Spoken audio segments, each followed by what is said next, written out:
Hello, everyone, and welcome to the Shakespearean Shrew. I am your Shakespearean Shrew, Karen Feiner, lover of all things Bard.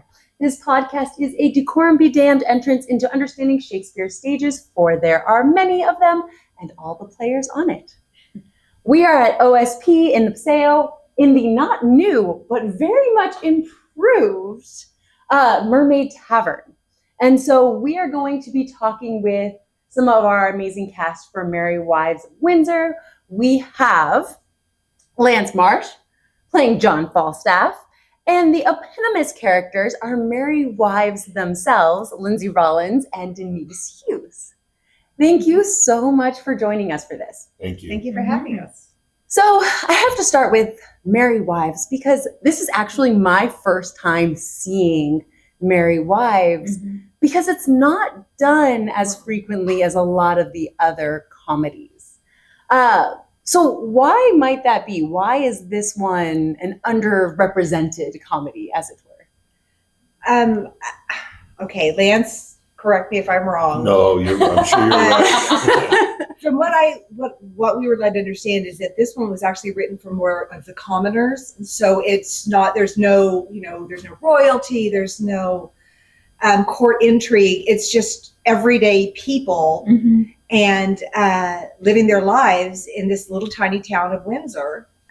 So I'm guessing maybe it's too dumbed down, maybe, that people think, and it's not. It's actually a very, very intelligent, very funny play, but it's just not as high stakes maybe as some of the others. Well, it's one of the plays that has the most, one of the top 2 or 3 in terms of having almost all prose to it too. So it doesn't have a lot of the famous verse lines that you think of. Yeah. And I think this Falstaff is different than the other 2 John Falstaffs in the Henry IVs, in that he is a lot more of a simple clown and a lot less of that sort of sharp, dark character that you see in those plays. And so I think maybe because the Falstaff is a clownish version of Falstaff, that this play probably hasn't gotten as much cred as it deserves. Sure. Yeah. Yeah, I still think it's interesting because Falstaff, even though I absolutely agree that he's much more clownish, is still this foil figure that we see other characters kind of reflected off of. Ford, Mistress Ford's husband, is, I think, a great character to see as a reflection, because while Falstaff is all about having his way with the Merry Wives, Ford is almost on the other end, where he is so focused on catching not just Falstaff with his wife, but his wife. Yeah. And so both sides of this, the men are trying to in some way pull one over on the women, so to speak. Sure. But that's not how this one works. No. There's a reason this one's called Merry Wives. Indeed. Yeah, these men are not the smartest crayons in the box, if you will. Not the brightest crayons in the box. They definitely get strung around by their noses by these women. Yes. And maybe there's a reason. Maybe the patriarchy is a reason this play isn't getting as much play, right? I mean, I'll buy that. Yeah. Absolutely, because even I got a chance to watch one of the rehearsals, and the interaction between you two as the wives. One, it's almost seamless. The connection between you two, the play of you both, it is just, there's this inside joke constantly between the two of you that everybody in the audience wants to be a part of. Yeah. And we were talking before. Lovely to hear. Thank you. I'm glad that's playing. It is, very much so. But so we were talking a little bit beforehand, and it turns out that you all are not only voice coaches and teachers, but you have known each other for quite some time. Mm-hmm. How does that reflect in your relationship on the stage? We're really just having fun with each other. Absolutely. I mean, Lindsey, we're two of each other's best friends in real life. So we already have those inside jokes. We already have that secret language that friends have with one another. So when we're on stage, we just get to make it a little bit bigger. Yeah.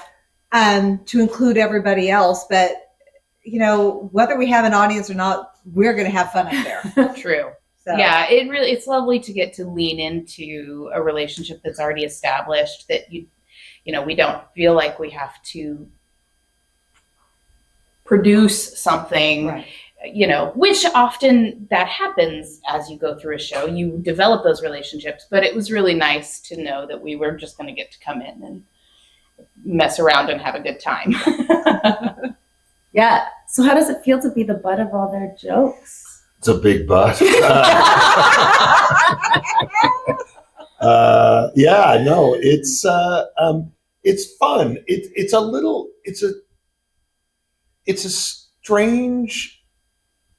a strange situation because Falstaff basically pushes everyone close to him away from him. In this play, his three close accomplices he gets rid of very early on, and that creates problems with him. He is all appetite through most of the play, but then at least what I love about our version is that in the end, when it is revealed, I mean, it takes him 3 times to realize he's being played. So his realization does not come to him swiftly. But by the time he realizes that he's been put on the 3rd time, he's quite gracious about taking it. And the community is quite gracious about taking him back into it. Mm-hmm. And one of the things we talked about at the very first read through that I think is pretty extraordinary about this play is the community of Windsor is this giant melting pot. You have a Welsh priest and you have a French doctor and you have fun being poked at both of them for their somewhat lackadaisical English. And you have this giant clown and you have these sort of erstwhile criminals and you have these middle class people and their little fights and everything. But in the end, the community of Windsor turns out to be really welcoming and really open. And I think there's something in that speaks to a place where we're at today in America that I think is interesting. So, we all sort of said, wouldn't we love to live in Windsor? Wouldn't Windsor be a lovely place to reside? That's a really great thought, because a lot of the comedies start with, you can't marry this person, you can't be with this person. Right. And we do have some similarities in Merry Wives. But what's interesting is usually there has to be some kind of outside force that allows these figures to end up together. The forbidden love. They're like, we've got some fairies. Sort of deity shows up and says it's all going to be okay. Exactly. And literally in quite a few, we've either got some kind of god or goddess, and we've got fairies, where it's something outside of humans, where this play is very much human. Like you already talked about, there's not royalty here. Knights, Sir. There's one knight. Sir Knight. And he's the worst knight that has ever knighted. Yeah. I think people can see themselves in these characters, which is, I think, one of the reasons why it's such a great show to do. Because we're not up here in the echelon of society, we're just everyday people. And I think if the audience can see the show and leave wanting to make their lives better and the world at large better because they see a reflection of something that we've done, I think it would be beautiful. Yeah. So with it playing to everyone, something that everyone can kind of connect with, reflect, either in or on, is that this play is a very, very interactive play. Yes. Shakespeare is always interactive to an extent. But I think, Chris Cuss has definitely amped up the interactive aspects, both in terms of just connecting really to the audience, speaking to them, and actually having, spoiler alert, some of you are going to end up on stage. Yeah. Please come still. They won't force you, we promise. But so what does that do you think, to the play itself, and how, you're getting across that larger purpose to your audience? What does that do to the play? The thing about Merry Wives is it's really a farce. I mean, it from the immediate beginning, it starts and it just doesn't stop driving all the way to the end. And it's full of this sort of in one door, out the other, people bouncing around on stage. And so I think the interaction with the audience is, I just think it's really important that it includes the audience in the fun that we're having on stage. And Chris said something in rehearsal the other day about, he heard somewhere that the light, when this play was originated, the light that it was produced in was the light of the audience was the same light that the actors were working with. And so they all were under the same light, and what that meant for the audience as far as just being interactive by the product of the light that they were all in. So I think it's really fun for us as the people on the stage to get to, take these characters out into the quote unquote real world, and make sure that our audience gets to interact with that. But yeah, it just reinforces that sort of community aspect of the whole thing, that it's not just us up on the stage presenting this story to you. You're part of this story with us, which is really fun. Well, and the design of the space, I think, sort of helps that. There's a giant walkway down the center of the audience that the actors are often going down, going up, going in, going through. Yeah. So even more so than a Elizabethan stage, which already would have gotten rid of any idea of the fourth wall. The audience is present all the time. Our stage is right next to your audience. I mean, there's almost no seam between the two of them. And so I think there's something to the design of the space that also really makes that kind of interplay between actors and audience a lot easier and a lot more natural. Mm-hmm. Yeah, I would agree with that. So Lance, you have been with OSP. This is your 15th season with OSP. Yeah. Which is amazing. How have you seen the theater transform over that time?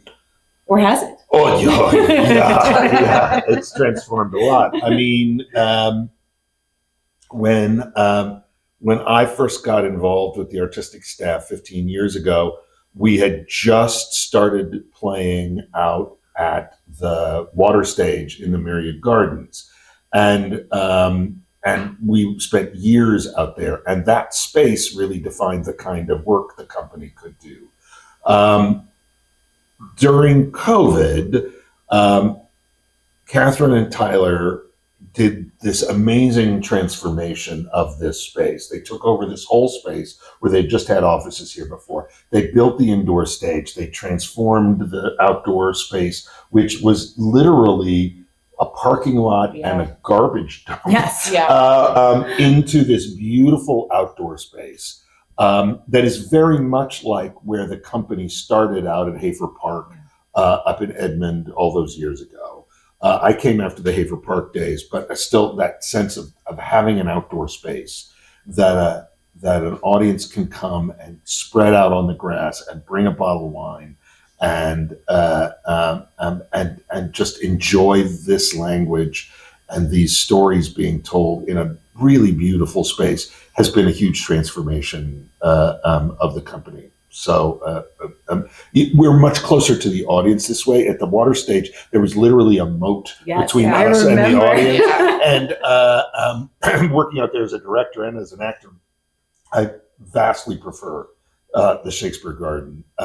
It's more intimate. There's more audience and actor connectedness. There's less ducks. I don't know. I like the ducks. There's something about the ducks. Here we've got cats that True. roam Yes, we do around. have cats that have come on stage Yeah. under the So- stage. It's super fun. But I would say that's the space is a huge transformation that's happened, and I think it's been nothing but good for the company. So Shakespeare outdoors, that has been a thing for a very long time. It's also interesting because depending on where you are, it's a very different experience. I've been to Shakespeare in the Park all around the world. What are some of the, we talked about the opportunities, what are some of the obstacles that come from Shakespeare in the Park? Yeah. So when Lindsey and I got cast, almost every single time we would talk to each other, the conversation was, we're going to be outside in June. Yeah. In Oklahoma. In Oklahoma. I feel like for me, that's a huge one. And I have this fear of a bug flying in, around, down, through something, and Been there, done that. That's a real fear. Like, Yeah. that's so there would be that, and also, the weather. If we have a rainstorm, and because this is the time of year when those things are obviously still happening. Yeah. We don't get to have a show because Been there, done that. we'll get rained out. So, I mean, in this space, thankfully, there's less heckling than we used to get on the water stage. yeah, that that's was right. always That's right. that was always a fun. People yelling at you from the bridge as you're trying to perform, and ducks that also grace heckling. that some duck heckling. Yeah, duck heckling, and occasionally a fish that would. So we don't have those challenges, but there's still we're right in the middle of a neighborhood. So there are still the challenges of sometimes people decide to throw a party in the middle of your Shakespeare, and you just hope that their musical choices match with what you're doing. And that you can yell loud enough to be heard over whatever that musical choice is. And sometimes helicopters fly over and you find a way to make that part of what's happening in the middle of your scene. It's just, and you take what's given and you keep going. The heat is obviously a concern, and the costume design has been very kind to us, we think, without putting us into a lot of wools and too many layers. But I am wearing a giant fat suit. Yeah, bless you. And there was some talk of a wig, and I said, no wig, because those things don't breathe at all. But there's actually some new technology to sort of help. They're buying some of these brand new state-of-the-art ice packs that go inside the fat suit that are really, I think, going to change my life. And I think some of those ice packs are going to be used by other people in the cast as well. The other thing you wouldn't expect necessarily, but is the sun itself is sometimes a challenge. At 8:00 curtains at this time of the year, when the sun is setting, I remember this, the last show I did out there was Emma, and I had a scene early on. I was playing Emma's father. And when you're stage left, talking to someone stage right, you're looking directly into the setting sun, and it's blinding. Yeah. I mean, it's like, I don't think I ever once saw the actress who played Emma's eyes the entire time we did that scene over that run. She doesn't know it, but I was looking at, black spots, really, basically, because And the sun was right in my eyes. Suddenly can't remember your lines nor your own name when the sun is Yeah. right into your eyes. That's true too. It's hard. Yeah. So fat suit. Okay. That's it. Yes. Here we go. I noticed your beautiful sparkly knee sleeves when you were in rehearsal. Oh no. We're going to talk about the disco knee sleeves now? We cannot but talk about those. We can't not talk about that. Yes. But I think it shows how much physicality is in this production. So not only is there a lot of audience interaction, but it also seems like Chris has amped up the physicality of this production. And like you said, it's a farce, so there already was a good amount of it. Yeah. But so what does that like mean for you all in terms of, putting yourself out there on the stage? Some of you literally. Well, the knee pads that she's talking about, for those that didn't get a chance to see them, good Lord, were just a wonderful choice by our costume designer to give me a pair of totally non-period, but character appropriate. Yes. I think there's something very splashy and flashy about John Falstaff, and I think the knee pads with the sort of disco theme really. I'm up, I'm down, I'm all around. I'm running, I'm jumping, I'm being beaten with sticks. I'm dressing as a woman. Yeah. I'm in the audience, and that's nothing new. I think everybody's got huge physical things that are going on. Being thrown in a buck basket. We don't. No, you don't. No, I mean the worst I have is getting dumped in the floor, but that's not that big a deal. But thankfully, we have a fair number of our cast that are quite young people. Yes. And we let them do, other than poor Lance, we let them do the majority of the running and jumping and Falling swashbuckling and all of that. Yeah. Yes. So we're thankful for the young people. Next week, I'm actually our next week's episode will actually be with that crew to talk Good. specifically Great. about that aspect, because a lot of them don't have necessarily very large parts, Right. but because of how much that physicality is They're so playing, important. they just have amped up their presence. Well, and I would say too that while maybe some of those parts aren't as large as Falstaff or the wives, every one of those actors is playing multiple characters Some and three. switching them almost instantaneously, walking off, changing a hat, coming on. Yeah. And so the size of their contribution to the storytelling is immense. Yes. Yes. And there's so much comedy, I think, to be found in those switches. I mean, Yeah.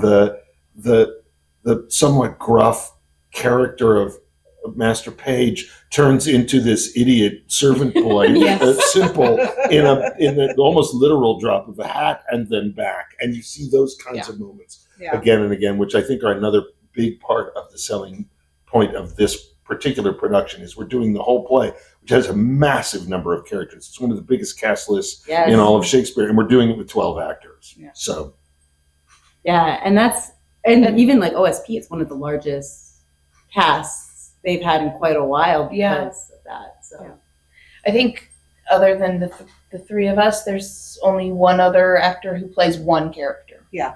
So, Mhm. yeah.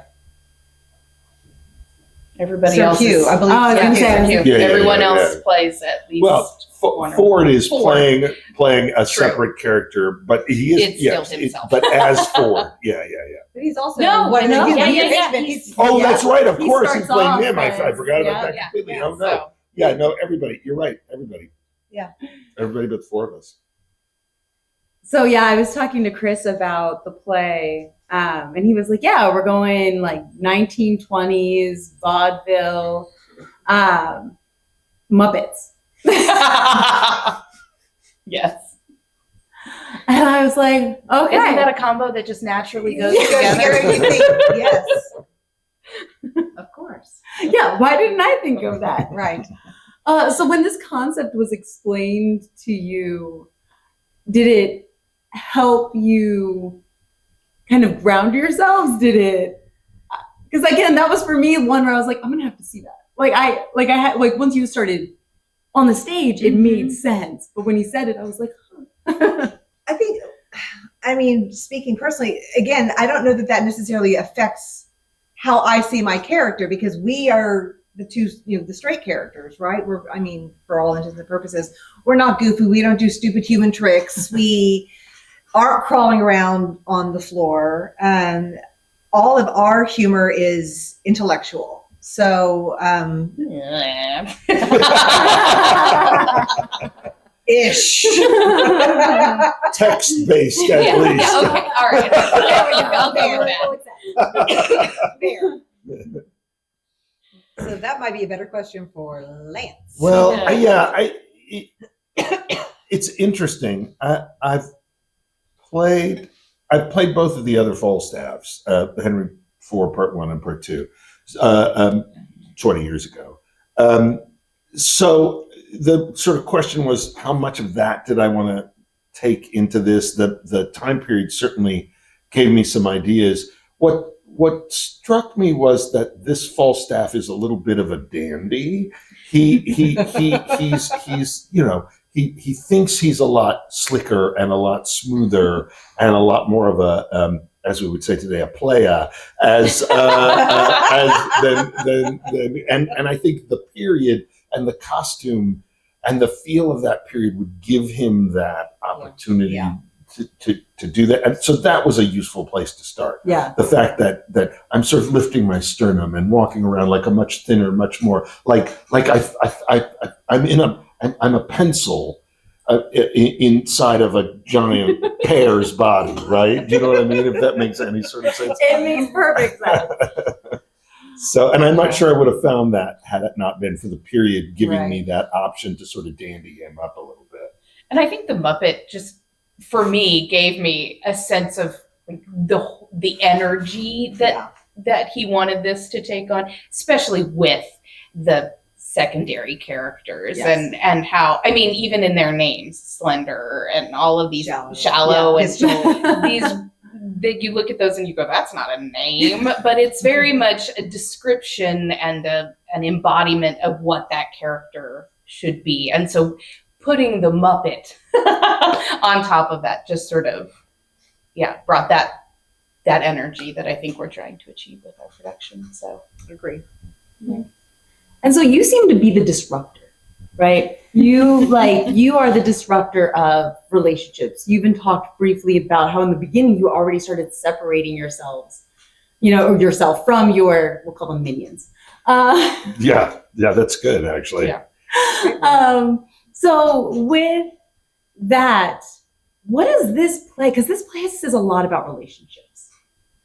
What did it say to you about, and this can go to all three of you, but what did it say to you about relationships? Because it takes on kind of the wide expanse of conversation about the good, the bad, and the ugly of relationships. Yeah, I think Ford and Falstaff occupy two sort of oppositional places about how crappy men can be. I mean, we'll just say Ford is all jealousy. He's green with it. He is eaten up by it. He's riddled by it. Falstaff is the other side of it. He is bold. He is lusty. He is all appetite, and just assumes everyone is going to go for him. No respect of boundaries. Yeah, there's no boundaries to be respected. And, I think he thinks he is the only noble character in this middle class enclave. So I kind of think he has a ton of entitlement that goes with that too. So there is this sort of there are the opposite of poles of sort of bad male behavior, of toxic masculinity, in a sense, and I think they both get good comeuppances in the end, and I think the community is left.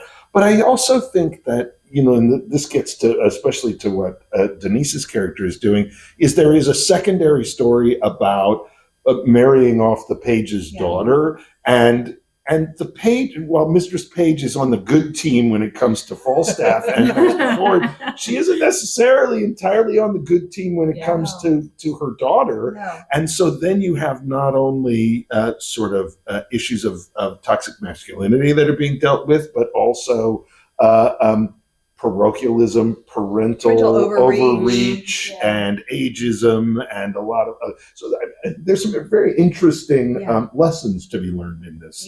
Not just for the men, although mostly for the men. I mean, Chris has said that, for the most part, he wants the audience to be on our side, right? They want to be rooting for us, which a lot of of course, because of the throwing out and the conversations with the audience and the dialogue within really kind of helps solidify that. But on the other side, you've got these parents who want their daughter And I think setting it in this time period also helps because setting it now would not work. But Sorry. no, my husband wants her to marry this Slender, and I want her to marry the doctor. I want her to be. I mean, maybe my character did not grow up well, right? Maybe she was lower middle class and she happened to marry, Page, and now she has this wonderful life. And she wants that for her daughter. And I think every mother can relate to that. Every good mother can relate to the desire for their child to marry well. But she, at the very, very end, when her daughter chooses love over obedience, because that's what it would be, she's still not 100% on board with it. But at the end of the day, she wants her daughter to be happy.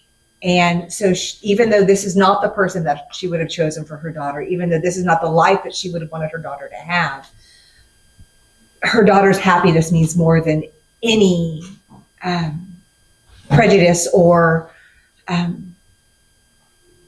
misgivings that she might have. Yeah. So. And interestingly, again, friends, spoiler alert, but so one of the relationships in this production is one that is controversial today, unfortunately, was definitely controversial in Shakespeare's time. Yeah. And so one of the things that we're looking at is how some things haven't changed. Yes. And I think that also goes to the heart of some of these relationships that we see in this production, is we see how certain things have changed over time and certain things have not. Yeah. Mm-hmm. So you got to be the good wife, bad, not bad mom, but less overreaching mom. Overreaching mom. Yeah, I don't think she's a bad mom. I really don't. I think she truly loves her daughter. And she even has a line to her daughter's love interest saying, "I'm not going to be your friend or your enemy. I will listen to my daughter and how she loves you. That will affect how I feel about you. Mm-hmm. If she truly loves you, then I'm going to truly support you." But so yeah, I don't think it's a bad mother. I think she feels like she knows what's best for her daughter because her daughter's young and her daughter is inexperienced. She's seen some stuff, and so I think she's trying to protect her child in the way that she knows how. Mm-hmm. So, yeah, I thought some of those choices really resonated very well for today's audience in terms of overreaching parents. And I mean, I'm a professor, you're a professor, you're teachers, so you still get it. yes. Where there is a protection against failure. Yeah. Yeah. For people's children. They don't want their children to fail. Yeah. And that sometimes emboldens them to act in certain ways. But like you said, it's not necessarily good or bad. It doesn't show them as a bad parent, but it's stifling their child for whatever reason. Yeah. Well, and this play has so much to say about social status and what that meant to these people that were not royalty. They were just middle class people, and what it meant for them to be trying to enhance their social standing while also not, enforcing things. We talk about it a lot. I mean, my character, her whole entrance with the John Falstaff business is that if she decided to take up relations with him, it could possibly enhance her social standing. Now she likens it to going to hell, which is Thanks. Yeah. So there are good and the whole point is there's good and bad to be had in what that means for these people. What do you give up to get higher up in the ladder, and Right. so I think that this whole production, this whole play, really, for all of the characters, has a lot to say about what are you willing to give to get, Yeah. The whole part about being knighted. Oh, you're just like, no. I could but go It's to a- hell. It's for a an dirty, eternal dirty woman. joke, folks. Yeah. There are some dirty jokes in this. And you two have all of them. Yeah, we Almost do. all of them. You would think I would, but really, I think. No, you are the dirty You joke. are all that- right, fair. The personification Yeah. of, yes, Yeah, that is. all right, that's fair. Oh, the pencil in the pear. He likens himself to a pear at one point. He said, "They'll whip me with their fine wits till I'm as desiccated as a dry pear." I don't know. That's why I had that pear image in mind. We like and I call you A watery a pumpkin. watery pumpkin. Pumpkin, We like yeah. the gourds and the fruits in this one. I'm not sure. It's a fall play. Yeah. Yeah, definitely. Lots of full fruit. So, Yes. So in terms of,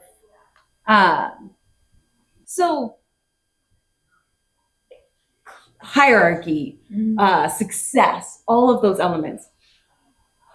Our happy place is the theater, which strives off of, I was, my field is the English realm, which, my dad told everybody I was going to become a lawyer. Nope. You are in the realm of teaching people to act, which, again, high risk, very high risk. I feel like in your field, that same thing applies. Yeah, absolutely. So when we're talking about risk and, reward, that seems like it's a big theme in this play. Yeah. Being willing to take that big chance for what you want. Yeah. Sure. And the parents and others that try to stop us from doing that. Yeah, I think definitely more so for some of the younger characters. I mean, as far as Mistress Ford is concerned, I think she is in some ways the most content with where and what she is of any of the people in this play. Because she, as I was telling our Master Ford the other night, this is not the first time they've gone through this scenario. This is not the first time that he's proven himself to be a jealous husband. She takes this all in way too easy stride for it to be the first time that they've gone through this. And I think that she's happy to play the cards and see what falls out. She knows that she's in the right. She knows she has not done anything wrong. And she's just stringing these men along by their noses to see what happens. So I don't feel like there's great risk involved really for my character, but definitely for some of these younger, in the love story of the younger folk. And yeah. I think it's interesting, though, Linz, that you say in that scene with Mistress Page, she says that her husband is so far from jealousy as she gives you cause to be, and you say you are the happier woman. Yeah. And I wonder if there isn't something, even if this is a repeated cycle, do you wonder if this breaks the cycle in some ways? Like if this isn't cataclysmic enough for him, if this isn't shameful enough of a reveal for him, that you don't. They don't let him off easily. No. He's not just sort of forgiven and off we go. Yeah. So yeah, I mean, as the embodiment of the character, I would hope so. Yeah. So I suppose in that way, even for her, she's content, but she's also settled for that contentment. Sure. And if she could dream a big dream, it would be that her husband would just trust her. And stop being a Insert word here. Insert Right, word yeah, here, right? Yeah, exactly. And that maybe she gets that really easy life at the end. I don't know. Yeah. I don't know. Because it seems like if it's a comedy, at the end of the play, we want Everybody should be better off. everybody Everyone's should be better off better than they were off, at the and beginning. them too, right? Yeah. The only one not better off is Falstaff. I don't think Falstaff But would he let does the get a village- good Come to- dinner. He gets a We good let you dinner. come to the party with us. That is true. And it is You the know? thing that I love about the play is that in the end, everyone is accepted back into the community. Yeah. And the Yeah. community has room for everybody. Mhm. even Which is a big Falstaff. thing for Falstaff because Well, he's a big he- thing, but but he's the one who keeps breaking oh yeah. these relationships, and so to be brought back in, Mhm. I think for him is almost, exactly what he needs for some kind of resolution. It's one of the better conclusions, to be honest, Yeah. for Shakespeare. Yes, we have this better off at the end idea, but usually they're like, okay, everyone get married. There's your person, Yeah. go. And you're like, Yeah. oh, that's going to crash It's and a burn. Yeah, conclusion that doesn't seem to just pop out of thin air. Yes. There is a natural progression to how these people get to where they're at the end. And I think you can argue that maybe of all of Shakespeare's comedies, this is the one that has the most, I think you're right, uncluttered and uncomplicated ending. Mhm. Every one of Shakespeare's comedies has a kind of darkness Yes. under them, right? At the end of Twelfth Night, Malvolio says, "I'll be revenged on the whole Yeah. pack of you." Yes. Yeah. Right? All's well that ends well doesn't Doesn't at all at in a all. lot of ways. Right? Love's Labor's Lost is a lovely romp, but it ends with a dead father and a bit of a challenging relationship Yeah. Yeah. between the two central Yes. characters. There's a whole lot of darkness swirling around the end of As You Like It as well. We won't Oh. even talk about Two Gentlemen Or Much or- Ado yeah, has a yes. so at the end of every one of those plays, when these relationships come together, there's always a sense of, Foreboding. but you know what I Yeah. mean? Hero and Claudio at the end of Much Ado, and you're like, you're really going to take him Yeah. back, We're girl? gonna put a time frame on all of Yes, these Yeah, yeah, relationships. yeah. Exactly. But there's none of that in this play. No. It's much simpler and much sweeter, I think. Yeah. I would agree. I was even trying to think in Midsummer. I'm like, no, No. there's actually a relationship that's only there because a fairy stuck a love potion in somebody Yeah. else's Yeah. eye. Yes. Yeah. So how long is that going to And last? Titania and Oberon still have massive marital Let's issues. see. I mean, let's not. And we've also got Hippolyta where we're Yeah, just yeah, like, yeah, oh, she got conquered. Yeah. Great. Yeah. Congratulations, Mazel Tov. Like, Exactly. so yeah, I think that is really, we have Shakespeare finally gave us A happy a happy ending. ending. Truly. A true happy ending. And everyone's like, nope, we don't like this. We don't want to produce it now, right? I'm done with Merry that. Wives of what? Yeah. But yeah, so it definitely changed my seeing it, changed my perspective. And I think that's a big part of this one. Yeah. This one is one that I've only ever read. And I always tell my students, reading Shakespeare, It's not the same. it's not the Not the same. same. It's not what it's meant to be. Well, and thankfully we had a great edit. Yes. We have a great edit of it because there is quite a bit in the original text of this that can be incredibly confusing. There are a lot of jokes that, unless you have a very niche understanding of the time frame in which it was written, they will not make sense, and even with all of the literature that we have at our disposal, reading through it, I'm still like, I still do not understand what that means. So thankfully, Yes. most of that, if not all of that, has been Streamlined. siphoned Yeah, out streamlined. of what our presentation is. And so you don't have to wade through those things to get to the comedy and to get to the heart of what this story is. You don't have to read a synopsis of it to come in and enjoy it. Yeah. You don't have to be a Shakespeare scholar. You can walk in the door, sit down, and you get it. Yeah. Well, in our brew shrew, I asked her, I was like, do you want me to give you a synopsis of this one beforehand? And she was like, no, I'm coming in. I just want to see what I see, hear what I hear, and see what I can make of it. And at the end, she was like, nope, I got it. And I think that is so important because I think people sometimes get scared. Oh, They're like, absolutely. I'm not going to get it. But once you get the rhythm of it, and especially like you said, this one is predominantly prose. Yeah. Like Yeah. It's very approachable language. Yeah. Some of it, you're even like, wait, did you change that? Is that really what was? You made that modern. You changed the words. No. And it's actually been a challenge in memorizing it because I keep trying to heighten the language of and I'm like, no, I have to use thee, not thee, you, not thou, you. Yeah. We don't get to use that Shakespearean quote unquote language. True. So Very true. Yeah. But yeah, it's a romp. That is kind of what this one is it is from the beginning to the very end, it is just, chaotic and funny and, just watching everybody pull these pieces together. I think, and that's what I love about the ending is for once, like we just talked about, we get to actually pull all the pieces together and we're like, oh, this actually works. Everyone wins. Yeah. Everyone wins here. Except for me. John. Except for me.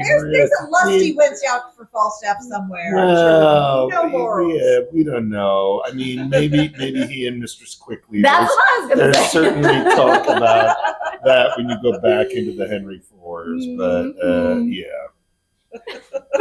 Sorry, Lance. it's okay. It's okay. I knew what I was getting when I signed up for this. But it is so cool that you've played all. Yeah, I've gotten to play all of the Falstaffs now, which is fun. He's really joyous in Henry IV Part 1, and different than this in that while he's still a rogue, people love him. People will die for him, right? Yes. The second part feels a lot darker. It's a much more melancholy, older, grimmer look at the world. He hasn't lost any of his linguistic power, but it's turned sour in a way. And there's something about getting to play both sides of that and then do this, who is just this giant sort of rotund clown. Well, and some of my background reading really places this between the two, which is an interesting path. Schizophrenic Falstaff. Yeah, I mean, I think you can build that timeline, and I know a lot of scholars have done it, and I think there might be value to thinking of it like that. That maybe after this shaming, he turns darker in the second. It's all our fault. It's all our fault. But I blame the two guilty. for a lot of things. My therapist is going to be having words with me. No, but I do think, from my perspective, I almost think of this as like an alternate universe Falstaff, nice. rather than I'm going into the MCU And sort of way. yeah. Right. But I think this is an alternate universe version of Falstaff, rather than on a continuum with those other two plays. Yeah. But I don't know. That's just me. No, yeah, it like you said, there is such a disconnect that really does, it does make sense. Okay, so this production opens really soon. Yeah. Week from Thursday. So we are opening up on June 5th. Yes. And it'll be a 2-week production. For everybody who is interested in coming, it is outdoors, which means while you can buy your beverages here at the Mermaid Tavern, you can bring your food. So you can go to any of our amazing restaurants in the Paseo, grab a meal. You might have to share it with one of the actors. There may be some stealing of food. And then come bring a chair or bring a blanket. Yep. And join us out in the beautiful Shakespeare Gardens. We are also selling raffle tickets for Love's Labor's Lost that we will be pulling each night. Oh, fun. So every night of the production, we will be selling raffle tickets for Love's Labor's, our next production.